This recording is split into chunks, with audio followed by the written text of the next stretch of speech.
কবিতার নাম শাড়ি, কবি সুবোধ সরকার। বিয়েতে ৫১টা শাড়ি পেয়েছিল মেয়েটা। অষ্টমঙ্গলায় ফিরে এসে আরও ৬টা। এত শাড়ি একসঙ্গে সে জীবনে দেখেনি। আলমারির প্রথম থাকে সে রাখল সব নীল শাড়িদের।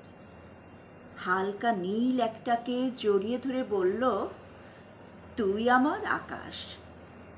দ্বিতীয় থাকে রাখল সব গোলাপিদের। একটা গোলাপিকে জড়িয়ে এসে বলল, তোর নাম অভিমান। তৃতীয় থাকে ৩টি ময়ূর, যেন ৩ দিক থেকে ছুটে আসা সুখ। তেজপাতা রং যে শাড়িটার, তার নাম দিল বিষাদ। সারা বছর সে শুধু শাড়ি উপহার পেল। এত শাড়ি সে কি করে এক জীবনে পরবে? কিন্তু বছর যেতে না যেতেই ঘটে গেল সেই ঘটনাটা।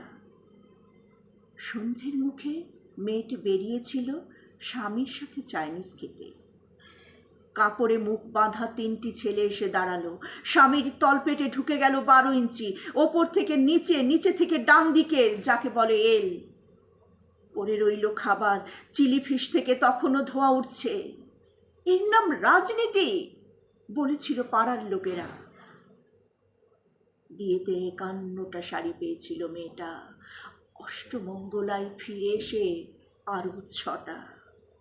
একদিন দুপুরে শাশুড়ি ঘুমিয়ে সমস্ত শাড়ি বের করে ৬তলার বারান্দা থেকে উড়িয়ে দিল নিচের পৃথিবীতে। শাশুড়ি পরিয়ে দিয়েছেন তাকে সাদা থান।